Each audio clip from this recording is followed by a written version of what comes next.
Muy bien, quiero empezar el mensaje de esta mañana con una pelea apostólica, describiendo una pelea apostólica que está en el Evangelio de Marcos en el capítulo 10. No hace falta que la lea, yo se la voy a recordar, usted después puede buscarla. Allí tanto nos encontramos con dos de los apóstoles, Jacobo y Juan, que ellos están todos en la expectativa de la pronta, después de la muerte y resurrección del Señor, en la pronta expectativa de la segunda venida del Señor Jesucristo en gloria, o cuando el Señor Jesucristo está en gloria. Y Jacobo y Juan se acercan al Señor Jesucristo y ellos le piden: Señor, queremos pedirte que cuando tú vengas en tu gloria, estemos uno sentado a tu derecha y el otro sentado a tu izquierda, como símbolo de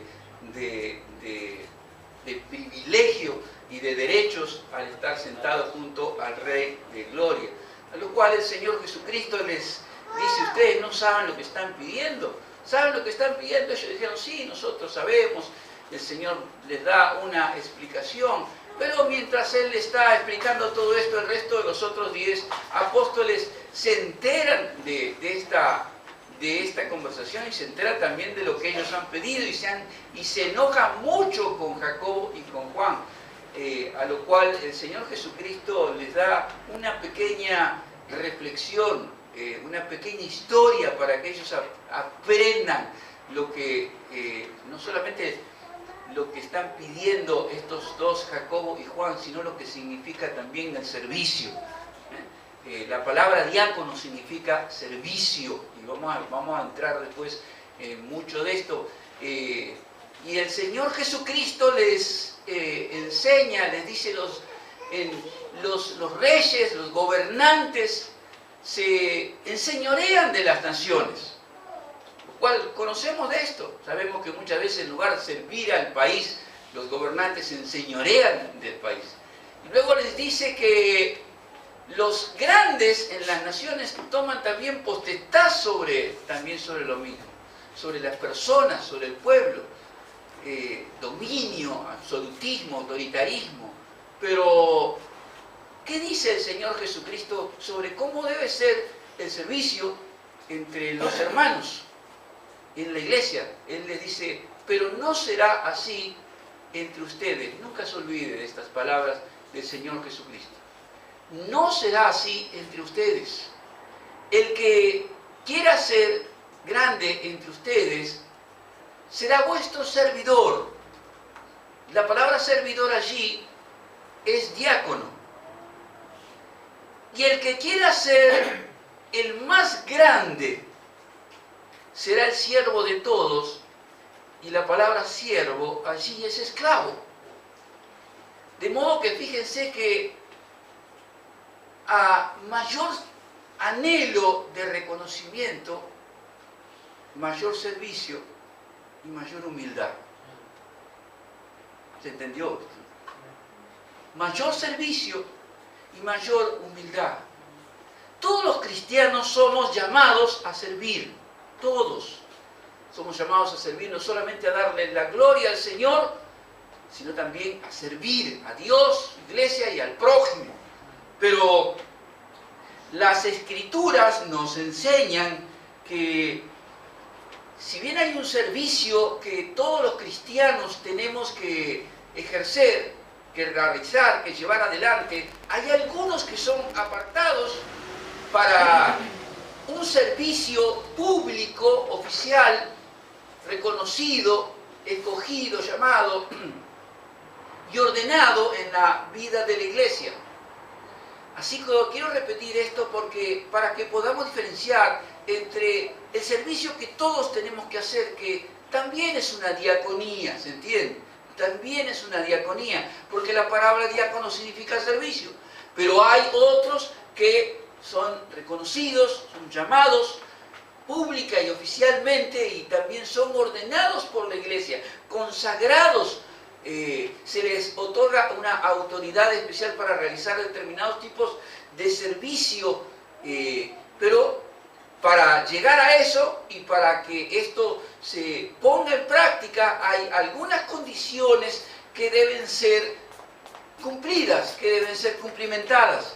Y el texto que el apóstol Pablo le escribe aquí a Timoteo en su primera carta, nos habla de estas condiciones que debe reunir la persona del que va a ser ordenado como diácono.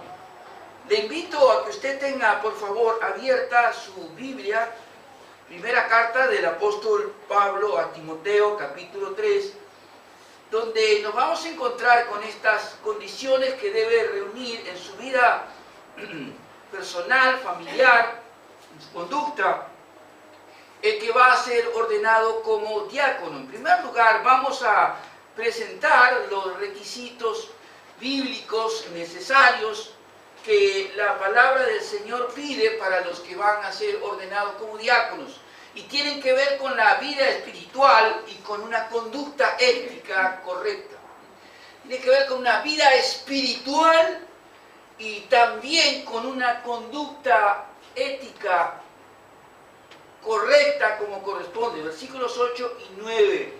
Los diáconos asimismo deben ser honestos, sin doblez, no dados a mucho vino, no codicioso de ganancia deshonesta, que guarden el misterio de la fe con limpia conciencia. Primero que dijimos aquí es que el diácono, en estos requisitos que deben estar presentes como cualidades personales en su vida, comenzamos al hablar de las condiciones espirituales, de la vida espiritual. Y una de las cosas que dice las Escrituras es que tiene que ser lleno del Espíritu Santo. Le invito por favor que me acompañe al libro de los Hechos, capítulo 6, versículos 3 al 6. El libro de los Hechos, capítulo 6, en el versículo 3, allí vamos a encontrar exactamente esto que estamos mencionando, este requisito espiritual de ser lleno del Espíritu Santo, de ser sabio. Dice la palabra del Señor en el versículo 3. Vamos a leer desde el principio, desde el versículo 1, para que podamos entrar mejor en el contexto. En aquellos días, como creciera el número de los discípulos, hubo murmuración de los griegos contra los hebreos, de que las viudas de aquellos eran desatendidas en la distribución diaria. Entonces los 12 convocaron a la multitud de los discípulos y dijeron: no es justo que nosotros dejemos la palabra de Dios para servir a las mesas. Y aquí vienen los requisitos espirituales. Buscad pues, hermanos, de entre vosotros a 7 varones de buen testimonio, llenos del Espíritu Santo y de sabiduría, a quienes encarguemos este trabajo, y nosotros persistiremos en la oración y en el ministerio de la palabra. Y agradó la propuesta a toda la multitud, y eligieron a Esteban, varón lleno de fe y del Espíritu Santo, a Felipe, a Prócoro, a Nicanor, a Timón, a Pármenas y a Nicolás, prosélito de Antioquía, los cuales presentaron ante los apóstoles, quienes orando les impusieron las manos. Requisitos espirituales, llenos, para empezar, personas en donde la iglesia debe estar segura de que son llenos del Espíritu Santo, de que el Espíritu Santo está en su vida, que está presente en su vida, que también tienen un buen testimonio delante de toda la iglesia como delante de Dios, y que también tengan esta, como dije recién, esta sabiduría que hay que tener para ser un diácono. Fíjese que no se está hablando como un requisito, no se están pidiendo dones espirituales, no se están pidiendo dones de maravillas, prodigios, milagros, sino se está pidiendo simplemente que la persona, sea quien fuere, sea lleno del Espíritu Santo y de sabiduría, que es necesario, que tenga un buen testimonio, ¿no? Y que esto sea público, que toda la iglesia lo pueda ver. una nota paralela a lo que estamos diciendo. ¿Por qué se tienen que elegir diáconos oficialmente, colocarlos en autoridad, ordenarlos y ponerlos en funciones? Aquí comienza la iglesia de la nueva dispensación, del nuevo pacto. Los presbiterianos creemos que la iglesia no comenzó con la venida del Espíritu Santo, sino que comenzó como pueblo de Dios con el llamado de Abraham en el libro de Génesis, en el Antiguo Testamento. Pero aquí la iglesia del Nuevo Testamento, si uno tiene que ver el capítulo 5 y el capítulo 6, uno va a ver rápidamente que hay dos problemas que surgen inmediatamente en la vida de la iglesia. La primera es que el robo de los aportes a la iglesia, Ananías y Zafira, capítulo 5, usted puede buscarlo después. Los dos mentirosos delante del Señor. Y el segundo problema que encontramos aquí en el capítulo 6 es que parece que estaban retaseando la comida. Algunos retaseaban la comida para los otros. Problemas, eso estoy diciendo. Problemas prácticos en la vida de la iglesia. Y para eso los apóstoles le piden a la iglesia que elijan entre ellos personas con un buen testimonio, que sean sabios y que por sobre todas las cosas, en este caso también, sean llenos a su vez, sean llenos del Espíritu Santo. Requisito espiritual que tiene que tener un diácono, que no es distinto a lo que tiene que tener un presbítero gobernante, un anciano o un pastor. Ser lleno del Espíritu Santo y poder manifestarlo y que sea público eso delante de toda la iglesia. En segundo lugar, también tiene que tener una conducta ética correcta.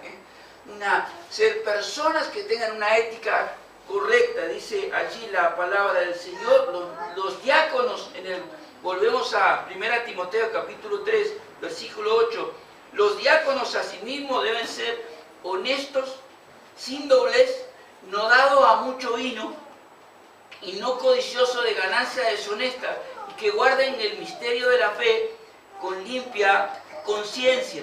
Deben ser, en primer lugar, dice la palabra del Señor, honestos. ¿Qué quiere decir aquí con que sean honestos?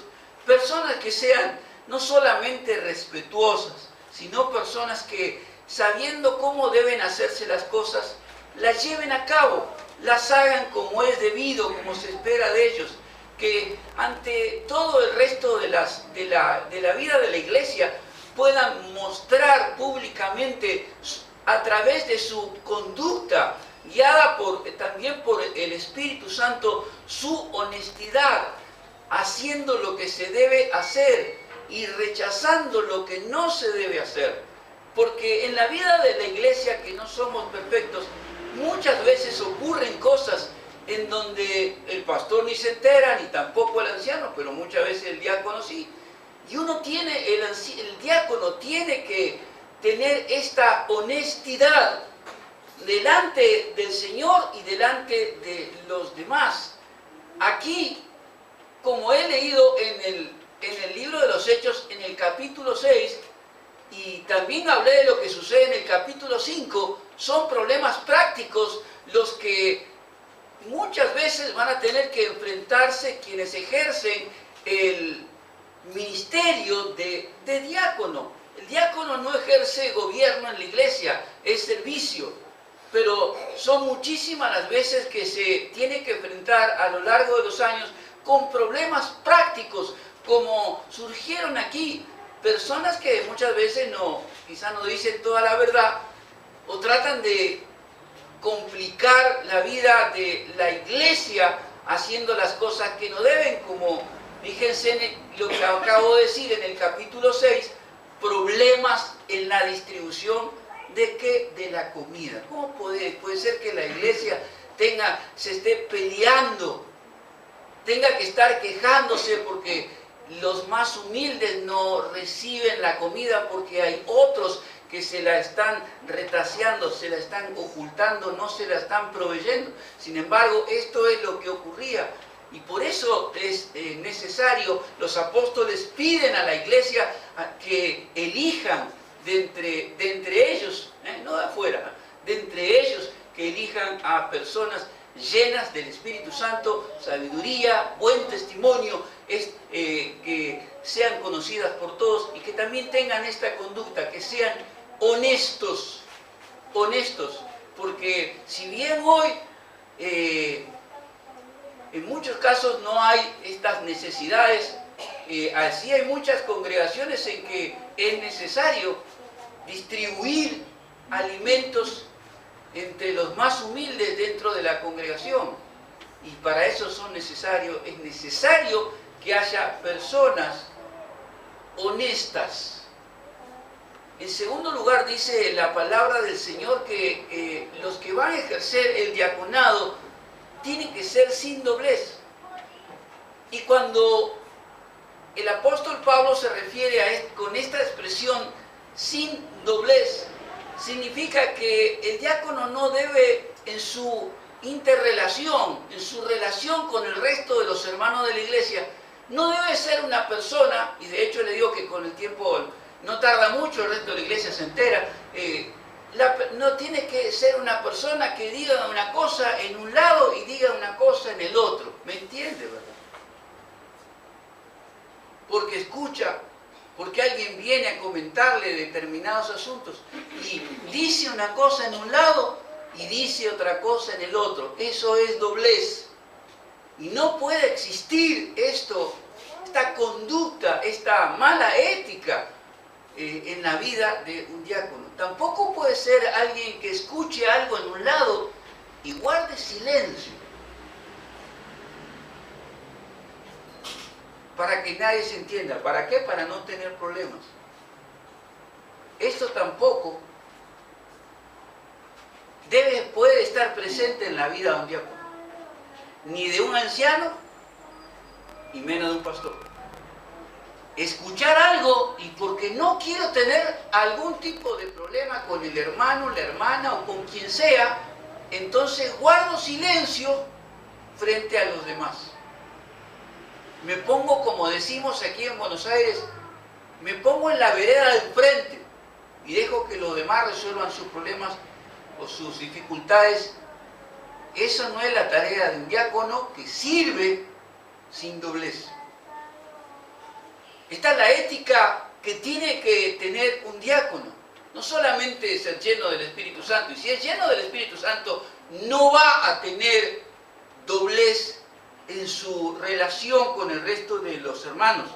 En tercer lugar, dice que no sea dado a mucho vino. No significa que no pueda tomar una copa de vino.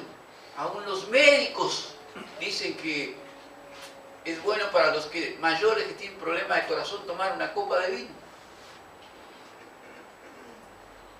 Y creo que la exégesis, la profundidad de la palabra aquí, no requiere tanto, no es tan difícil de entender lo que está refiriéndose a que no sea un borracho. Que no sea alguien que abusa del vino. Porque quien abusa del vino, y esto no solamente es para los diáconos, sino también es para los pastores. Capítulo 3, versículo 3. No dado al vino. Está hablando de los pastores. Prácticamente los mismos requisitos para los pastores son los requisitos para los diáconos. No dado al vino. Es decir, se puede tomar una copa de vino, pero lo que no se puede hacer es transformar esto en alguien que, siendo un ministro de la iglesia, siendo alguien que ha sido ordenado como diácono, es alguien que públicamente tiene un pésimo testimonio porque se lo ve, digamos, habiendo dado, como decimos aquí, le ha dado al vino más de lo debido, ¿no? Así que esto es, aunque nos parezca que esto no sucede, bueno, hay lugares en que sucede. Y hay personas que abusan del uso del vino. trayendo problemas de testimonio de la iglesia, trayendo problemas de relaciones interpersonales con los hermanos, trayendo problemas para su propia familia y por sobre todas las cosas trayendo problemas para su propio ministerio como diácono. Y quiero que sepamos que cuando estamos hablando de estos requisitos, es que cuando estas cosas no se cumplen, el diácono sale de su ministerio. ¿Me entiende? Lo mismo pasaría si fuera un pastor. ¿Usted vendría a una iglesia si yo estuviera alcoholizado? No vendría. Usted buscaría otra iglesia y diría a este pastor, no voy, ¿por qué? Porque el pastor Hugo le da el vino. Y le da mucho. Si yo tuviera doblez, y cada cosa que ustedes me cuentan, yo sé y se lo cuento a los demás, o le digo una cosa a uno y le digo otra cosa al otro. Si me entero de algo por otro lado, guardo silencio por el otro. Yo voy a perder toda la confianza que ustedes como hermanos depositan en mí para una consejería, por ejemplo. Y eso arruina el ministerio, arruina el testimonio de la iglesia, arruina la vida familiar y arruina la vida de muchos. Por eso es que esto es palabra de Dios, es palabra del Espíritu Santo y son requisitos y cualidades que tiene que haber, tiene que estar presentes en la vida de un diácono. No debe ser un alcohólico, por decirlo en breves palabras, porque eso arruina absolutamente su ministerio, el testimonio también de la iglesia. Cuarto lugar, no debe ser codicioso de ganancia deshonesta. No hay inconveniente alguno en que las personas que ejerzan un ministerio diaconal o pastoral puedan, a través de, si no trabajan en tiempo completo, etcétera, tengan una ganancia o que busquen abastecer sus necesidades familiares, personales, en la debida manera. Lo que no debe hacerse es buscarlo de manera deshonesta. La clave de esta expresión de la palabra del Señor es la palabra deshonestidad. Es decir, buscar que esa ganancia que necesito para sostener mi familia, para poder pagar mis gastos, sea buscada de una manera deshonesta. Y usted dirá, ¿pero puede ocurrir eso en la vida de la iglesia? Puede ocurrir eso. Y de hecho ocurre. Muchas veces. Es bíblico no el mandato a ser deshonesto, sino todo lo contrario. Pero cuando miramos aún a la vida de los apóstoles, un caso como el de Judas, era un ladrón. Es difícil hablar esto porque siempre en la iglesia hay un tesorero, ¿no? Y uno se puede sentir tocado, pero no aquí, no aquí. Pero yo recuerdo hace muchos años que y yo soy una persona que no suelo hablar mucho de muchas cosas, pero hay cosas de las que no hablo jamás. Y durante un año en mi ministerio, yo hace muchos años atrás tuve que cambiar 3 tesoreros en un año. Y vino alguien a preguntarme un poco ofuscado, enojado, insatisfecho, por qué el pastor había cambiado durante un año 3 tesoreros. Y yo dije, puedo hacer 2 cosas, ¿le traigo a la persona o le abro los libros? No, está bien. ¿Entendió? Sí, me dijo. La iglesia no es un club ni una sociedad de fomento donde uno publica todo en una página para que todo el mundo se entere. Hay autoridades en la iglesia para tomar decisiones. Y esas decisiones también se toman de determinada manera, y muchas veces en silencio para no dañar a la iglesia misma, para no dañar el testimonio, para no ser una piedra de tropiezo para los hermanos más nuevos o más débiles. Los ministros deberíamos tener mucho cuidado de este tipo de situaciones. Pero que esto existe y muchas veces ocurre, y hoy en día donde la palabra corrupción económica está presente en todos los medios, en las redes sociales y aún en la vida de la iglesia evangélica, si quiere católica o cualquier otra, pero aunque para mí la iglesia católica no es una iglesia sino una secta. Pero esto es algo que no puede estar presente en la vida de un diácono. Buscar el sustento para su vida personal en forma deshonesta, pero no solamente en la vida de la iglesia, dentro de la iglesia, sino también su vida personal afuera. Si soy una persona que es diácono de una iglesia, o anciano de una iglesia, o un pastor, no puede ni dentro ni fuera de la iglesia proveerse para el sustento personal y de su familia de una manera deshonesta, haciendo negocios turbios,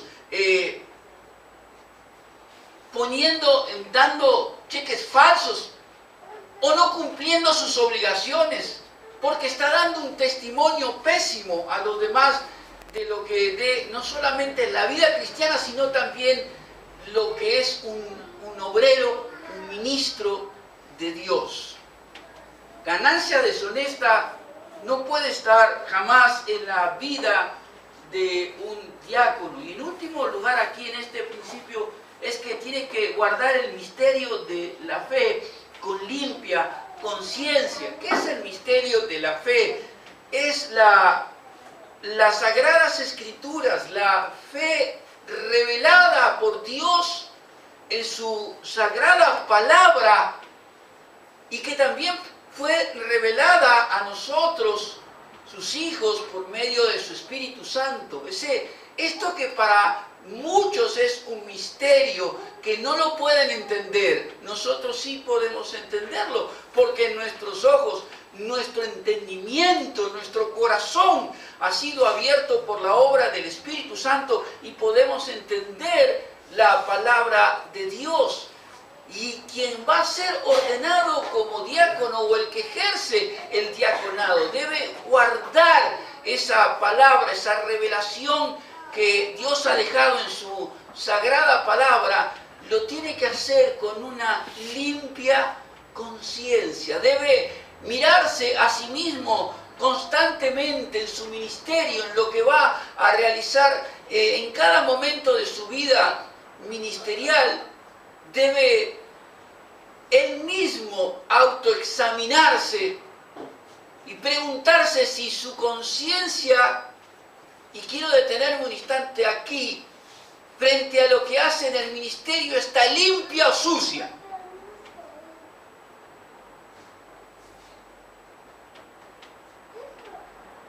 Sé que en muchos lugares y en muchas iglesias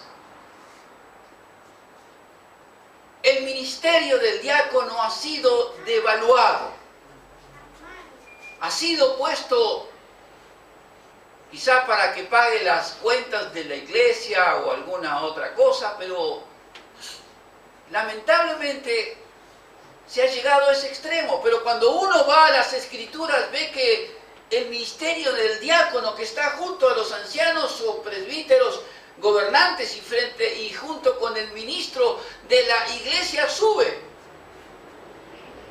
Filipenses capítulo 1, versículo 1, en la carta del apóstol Pablo a la iglesia en Filipenses, habla de los obispos y los diáconos que están trabajando juntos en sus diferentes tareas, guiando a la vida de la iglesia. Entonces, aquí mismo, en la carta del apóstol Pablo a Timoteo, luego de los requisitos que se pide para el obispo o para el pastor, se mencionan los requisitos inmediatamente para los diáconos y no son tan distintos. De modo que esto nos tiene que dar la importancia que tiene el ministerio del diácono. Y cuán importante es que su ministerio sea ejercido con una limpia conciencia. cómo estoy delante de Dios con la conciencia, con mi conciencia cuando estoy ejerciendo el ministerio. El libro de Romanos, de la carta a los Romanos del apóstol Pablo, en el capítulo 2, dice que nuestra conciencia, el día del juicio, nos va a defender o nos va a acusar de las cosas que hemos hecho. Quizás el pastor no se entere, o los pastores, aunque esto es raro. Quizás el anciano o los ancianos no se enteren en primer momento, pero luego con el tiempo se enterarán. Pero lo más grave es que las cosas hechas con una conciencia sucia están siempre, o limpia, están siempre delante de Dios. Y el día que vayamos al tribunal de Cristo a rendir cuentas sobre todo lo que hagamos, la conciencia que menciona aquí el apóstol Pablo, que debe hacerse con limpia conciencia el ejercicio del ministerio. Miren, Romanos dice que Romanos capítulo 2 dice que nos va a acusar o nos va a defender. Quizás en este mundo y mientras estemos aquí nadie se entere, pero cuando lleguemos a la presencia del Señor, eso va a salir a la luz y allí no va a haber escapatoria. Pero qué bueno es que no tengamos que esperar hasta ese momento, sino que mientras ejercemos el ministerio de diácono, podamos ser de bendición a los demás, porque no he conocido ningún diácono que haga las cosas mal, con una conciencia sucia, que haya permanecido en primer lugar en el ministerio y segundo, que haya sido de bendición para la iglesia. No lo es. Y voy a decir siempre para los que me conocen, no hay límite para el servicio que un diácono puede hacer. Cuando estuve en África sirviendo al Señor, allí al norte, en Nampula, la provincia de Nampula, allí hay, aquí hay hermanos que estudian medicina, es decir, allí estaban construyendo un hospital. ¿Saben quién era el director del hospital? Un diácono. Y usted va a preguntarse, pero ¿cómo puede ser que el director del hospital sea un diácono? Bueno, sí, lo que pasa es que el diácono, aparte de ser diácono, era doctor en neurocirugía. Y su iglesia,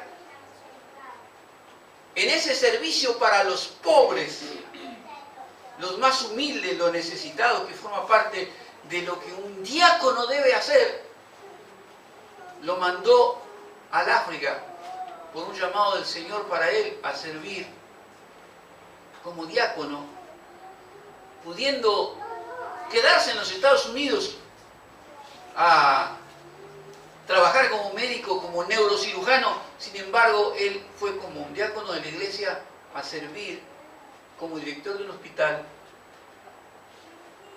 en Mozambique. De modo que no hay límite para servir, pero sí hay condiciones para servir, y son las personales.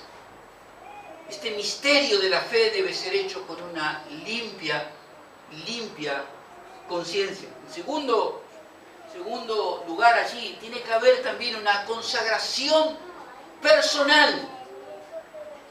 Una segunda característica particular que quiero mencionar, que tiene que haber una consagración personal, visible, pública, delante de Dios y también delante de toda la iglesia, que es la que lo va a elegir y lo va también a poner en funciones de alguna manera a través de los pastores. Dice la palabra del Señor allí en el versículo 10, y estos también sean sometidos a prueba primero, y entonces ejerzan el diaconado si son irreprensibles. Estos sean sometidos a prueba primero, y si son aprobados, si son irreprensibles, es decir, si no hay nada que decir, si está todo bien, bueno, entonces ejerzan el diaconado. Pero tiene que haber una prueba primero. En algunos duran poco tiempo, en otros duran muchísimo más. Dios a través de todo eso, y en muchísimos casos se da que quienes son ordenados no son los que buscan la ordenación ni buscan el ministerio oficial en la iglesia, porque hacen lo que hacen por amor a Cristo, hacen lo que hacen por amor a Dios. Esta palabra probar es una palabra griega que viene de una palabra que es dokimazo, que se utilizaba para describir cuando el oro era probado. Cuando el oro era probado, cuando pasaba por el fuego.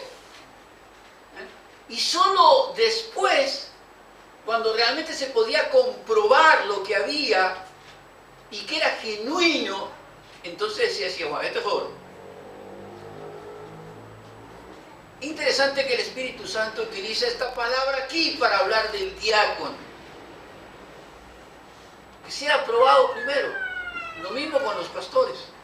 Que sea probado primero. Es decir, y la palabra tiene otro matiz que es muy importante. Es probar con la aspiración de aprobarlo. ¿Me entienden? Es maravilloso esto, ¿no? Es probar algo con la aspiración de aprobarlo en su momento, no para destruirlo, sino para aprobarlo, y para aprobarlo después. Y acá la palabra del Señor entonces menciona claramente que no se puede nombrar a un diácono de la noche a la mañana, como tampoco un pastor, no un neófito, para que después por soberbia caiga en la condenación del diablo, ¿no? Si se nombran personas, se eligen personas, se ordenan personas que han demostrado con su vida,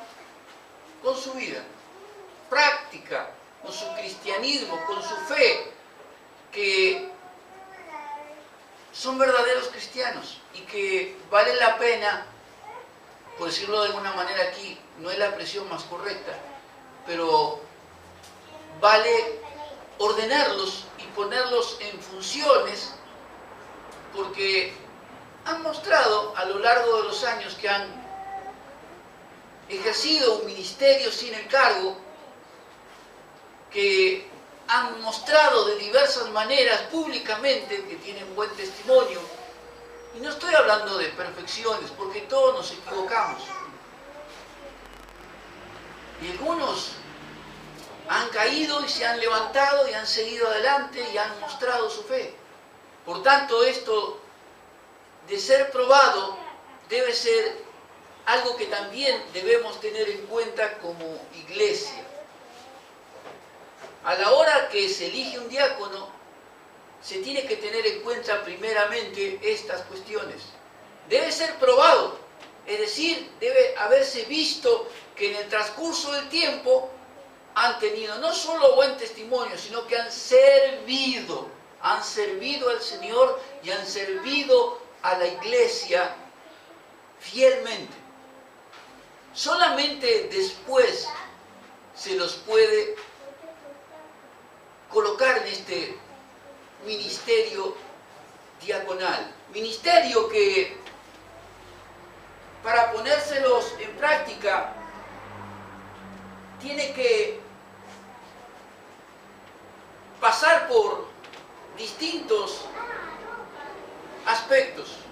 En primer lugar, el diácono tiene que, o el pastor, o el anciano, pero en este caso el diácono tiene que tener una convicción interior de que Dios le ha llamado a ejercer este ministerio. Porque no es un ministerio que se puede tomar y dejar al otro día. No hay segundas ordenaciones. Quiero decir esto porque hay hermanos aquí que son o vienen de distintas congregaciones. No hay segundas ordenaciones, hermano. No debería haberlas, mejor dicho, porque hoy ya no sé.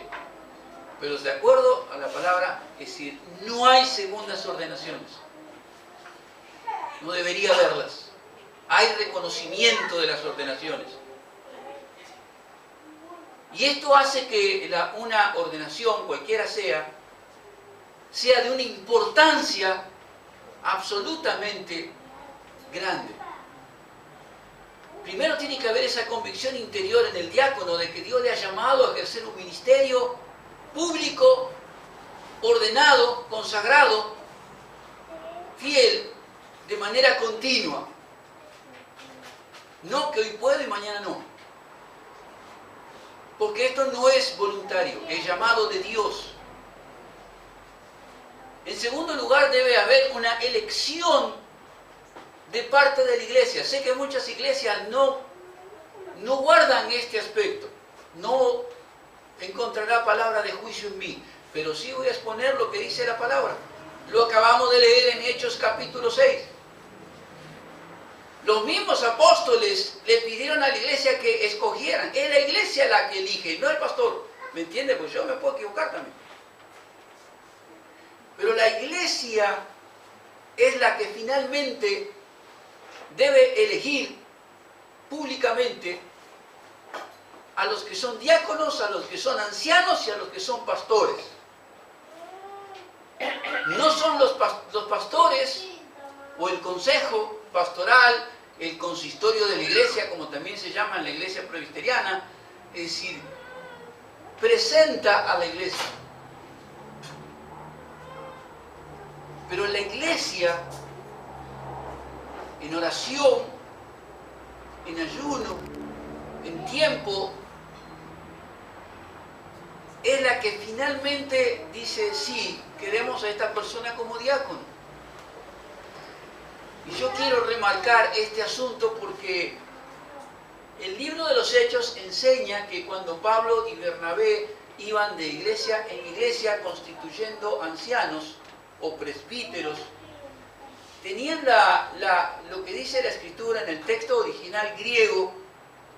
Hay una palabra que es cheirotoneo, que significa levantar la mano.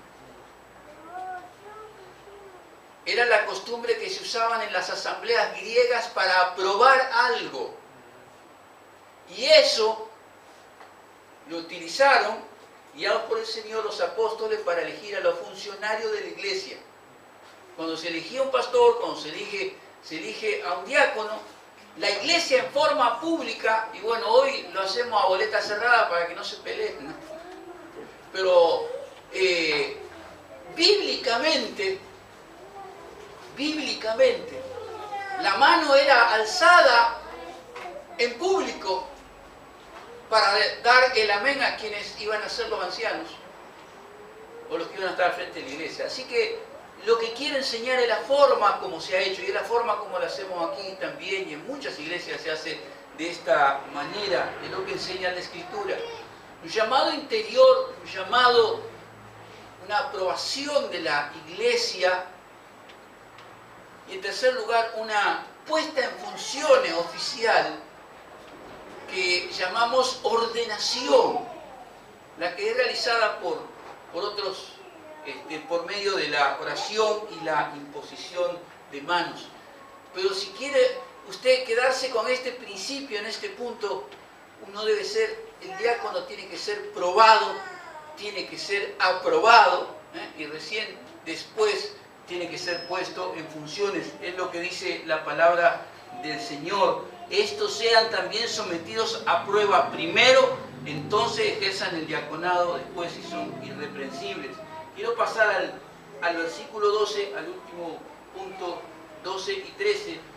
Los diáconos sean maridos de una sola mujer y que gobiernen bien sus hijos y sus casas. Acá tenemos el requisito, la condición de la vida familiar. A veces no está la esposa, porque no la hay, tampoco hay hijos, pero por lo menos quiero decir alguna cuestión sobre este tema, que es válido tanto para los que son presbíteros, ancianos o ministros, que es más difícil, pero para los diáconos también. La vida familiar tiene que acompañar, esposa y los hijos tienen que acompañar a quien, o la familia, tiene que acompañar a quien es ordenado como diácono, porque muchos quedan en el camino y pierden el diaconado o dejan de ser diáconos, etcétera, o pastores.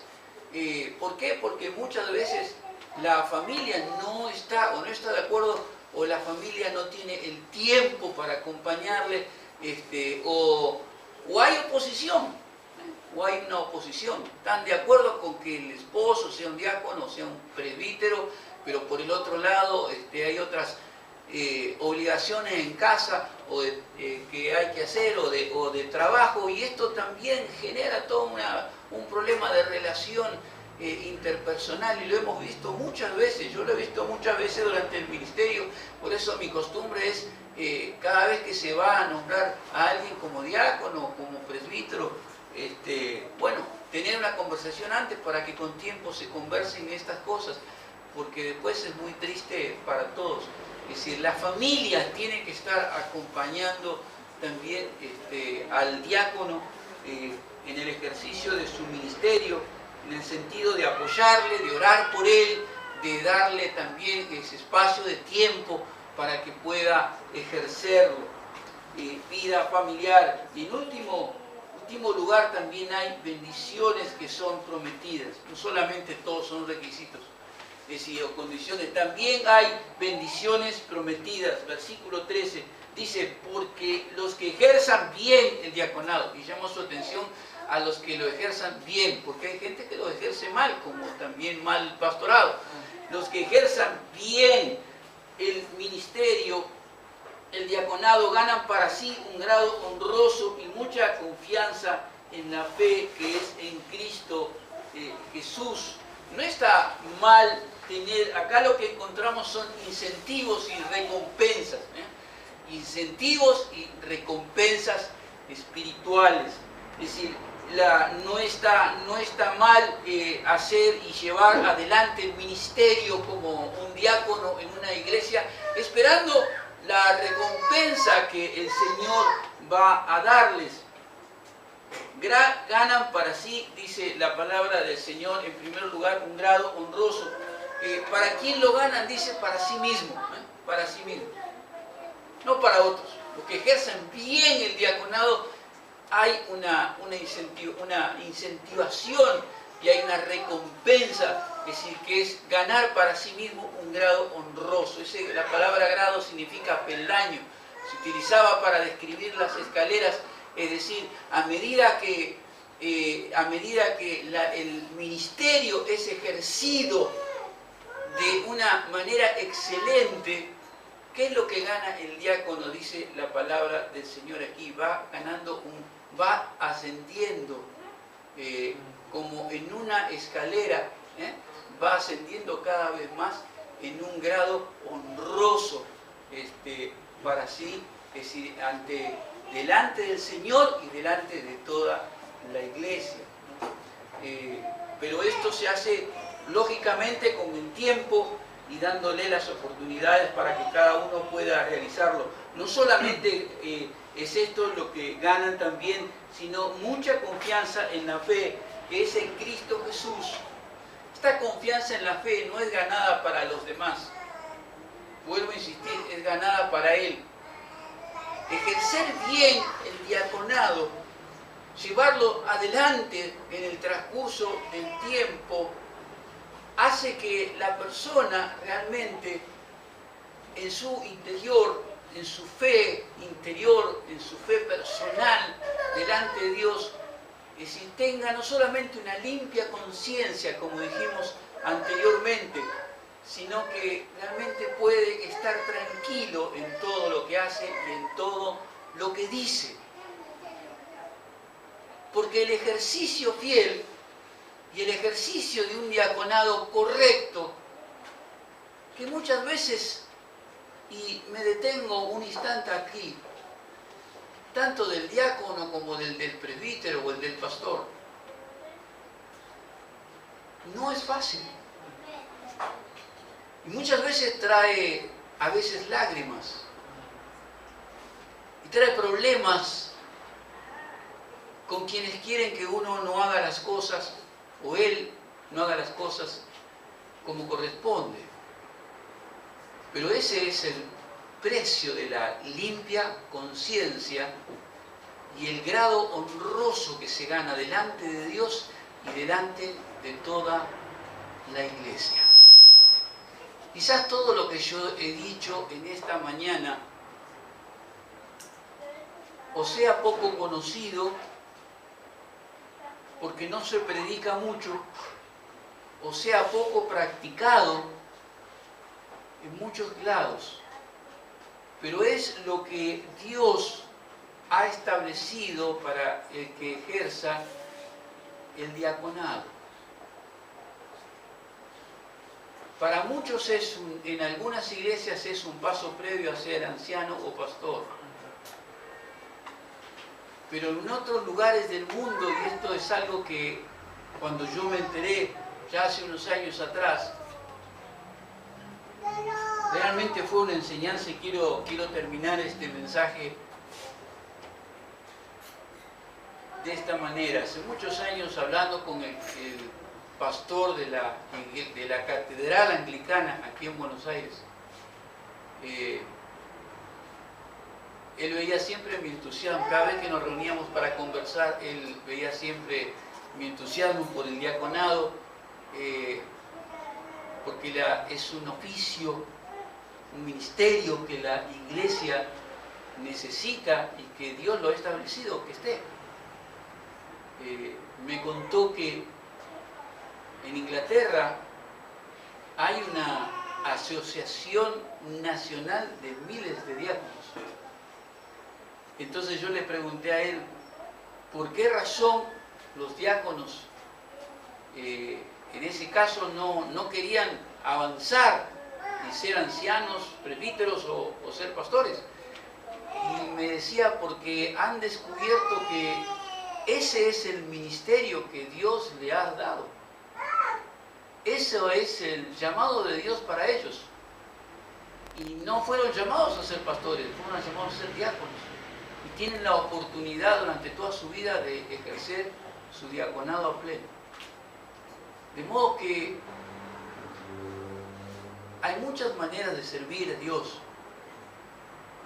pero Dios ha establecido que hay algunos casos en que la iglesia debe apartar a algunos de entre sus filas y ordenarlos como diáconos y ponerlos en funciones oficiales y que sean reconocidos y respetados.